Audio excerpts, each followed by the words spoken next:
Hello guys, myself Anshul Dhiman and welcome back to my YouTube channel Education Hub.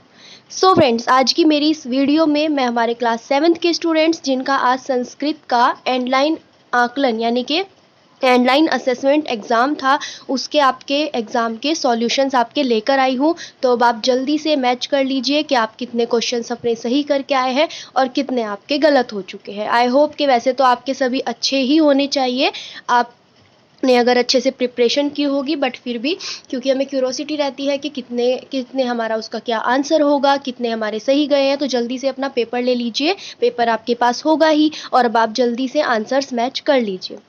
तो देखिए, सबसे पहले हमारा जो आपका क्वेश्चन दिया गया था उसका ये 1 मार्क्स के इसमें दिए गए हैं। सबसे पहले का आपका आंसर है सोपानम, ठीक है। देन सेकंड का है द्विवचन, इसमें आपसे किसी उसका वचन पूछा गया होगा तो ये आपका है द्विवचन। फिर थर्ड का आपका ख है, इसमें बुआ फूफी। उत्तर 4 इसका है आपका घ सदा, ये ऑप्शंस वाले होंगे। देन हमारा फिफ्थ वाला है उदाहरण के अनुसार दिए गए शब्द रूप लिखकर खाली स्थान भरिए। ये यहाँ पे आपको देखिए उदाहरण के लिए दिया गया है वृक्षस्य वृक्षयो वृक्षानाम। फिर आपको ये क में दिया गया है फलस्य डैश करके फलानाम, तो आपका जो आना था फर्स्ट वाले में इसमें था फलियो। देन सेकंड वाले का जो है मानवानाम, फिर आपका जो ग वाले में आना था विश्वस्य। ओके, सो मुझे उम्मीद है कि आप इनको सही ही करके आए होंगे। ये आपके 3 मार्क्स के थे। देखिए, अगर आप इनको जो है बिल्कुल सही करके आए होंगे तो आपका 1 मार्क्स जो था, ये 1 मार्क्स के तो ये आपके 4 हो गए हैं ना, और 3 मार्क्स का आपका ये हो गया। तो आपके मार्क्स कहीं पर भी बिल्कुल भी नहीं कट सकते हैं, क्योंकि देखिए एक बार को लॉन्ग क्वेश्चन में या फिर कोई अगर आपकी निबंध वगैरह आ जाता है तो उसमें तो कट भी सकते हैं, कुछ मिस्टेक हो जाए। बट अगर आप ये सही करके आए हैं तो उसमें तो कोई चांस है ही नहीं मार्क्स कटने का। तो फिर आपका 6th क्वेश्चन जो कि 3 मार्क्स का है, छात्र सत्संगति पाठ के आधार पर संगति के महत्व को 6 वाक्यों में लिखेंगे। ये आपका 3 मार्क्स का है। मूल्यांकन करता शुद्धता की जांच कर अंक प्रदान करेंगे, इसमें आपको 6 वाक्यों में लिखना था, तो ये आप लिख कर आ चुके होंगे। फिर है उत्तर 7th के, आपको मैचिंग जो करनी थी। देखिए, अब फर्स्ट का मैचिंग है निरम, सेकंड का है हमारा पवन है, थर्ड का है गावह है, फोर्थ का है विनियम एंड फिफ्थ का है तप है। तो हो गए हैं मैच अब।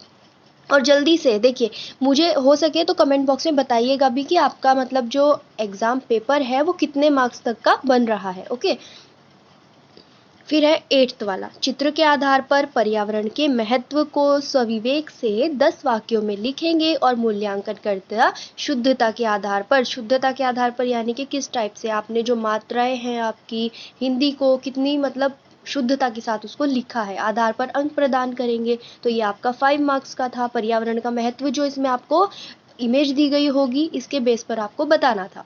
फिर है 9th वाला, कोष्टक में दिए गए शब्दों के आधार पर रिक्त स्थानों की पूर्ति कीजिए। तो फर्स्ट वाले का है ये आपके, देखिए ये भी 5 मार्क्स है, अगर ये सही होंगे तो ये भी आपके मार्क्स कहीं नहीं जाने वाले हैं।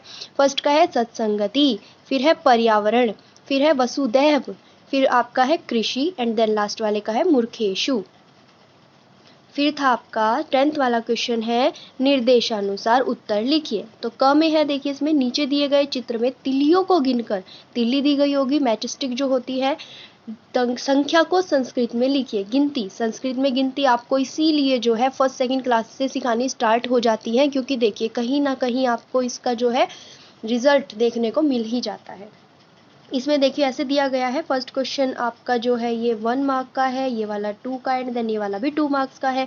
तो षोडशय है ना, संधि विच्छेद लिखने हैं। मनुष्योपरि, मनुष्योपरि होगा शायद, ये जो भी था, मनुष्य प्लस उपरि।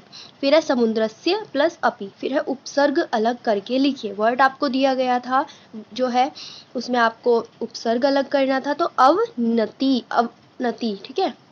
फिर है आहार्य, खंड ब यानी कि सेक्शन बी, नीचे दिए गए चित्रों के आधार पर लिंग पहचान कर लिखिए। ये भी आपका 1 मार्क का हो गया। फर्स्ट का स्त्रीलिंग हो गया, सेकंड का हो गया नपुंसकलिंग। 12th क्वेश्चन का आंसर है कोष्टक में दिए गए शब्दों में से पुत्री एवं भाई के पर्यायवाची शब्द चुनकर लिखिए। तो पुत्री का हो गया तनिया और भाई का हो गया अनुज है। निम्न वाक्यों का हिंदी में अनुवाद कीजिए। संस्कृत में आपको दिए गए थे 3, उसको आपको हिंदी में जब आपने कन्वर्ट किया तो मैं फल खाता हूँ, सेकंड का वह पुस्तक पढ़ता है, फिर थर्ड का तुम दूध पीते हो। 14th देख लीजिए, संस्कृत क्रिया रूपों को उनके अर्थों के साथ सुमेलित कीजिए। ये भी आपकी मैचिंग थी 5 मार्क्स की। फर्स्ट वाले का है पढ़ता हूँ, सेकंड का है चलते हो, थर्ड का है नमस्कार करता है, फोर्थ है लिखते हैं एंड देन है दोनों हंसते हैं। फिर आपका आ जाता है सेक्शन सी यानी कि खंड स। ये आपका 2 मार्क्स का क्वेश्चन है। दिए गए चित्रों को पहचान कर उनके नाम संस्कृत में लिखिए। फर्स्ट है वानरः यानी कि बंदर, है ना। सेकंड है मत्स्य यानी कि मछली। फिर है, देखिए आपको इसीलिए जो आपके फल होते हैं, फलों के नाम भी आपको संस्कृत में छोटी छोटी क्लासेस में कराए जाते हैं, फलों के नाम, जानवरों के नाम और सभी चीज़ इस तरीके से, तो यहाँ पे आपको हेल्प मिल जाती है। दिए गए चित्र के आधार पर रिक्त स्थानों की पूर्ति कीजिए। इमेजेस को देख के जब आप पूर्ति इनकी करी आपने तो क्या आया, गजय। किसे कहते हैं गजय? हाथी को। गजय वने वसति। सेकंड है धेनु दुग्ध ददाति। दूध कौन देता है? धेनु देती है, गाय देती है। गगने डैश उड्यति। गगन यानी कि आसमान में कौन उड़ रही है? खगे यानी कि चिड़िया, खगे।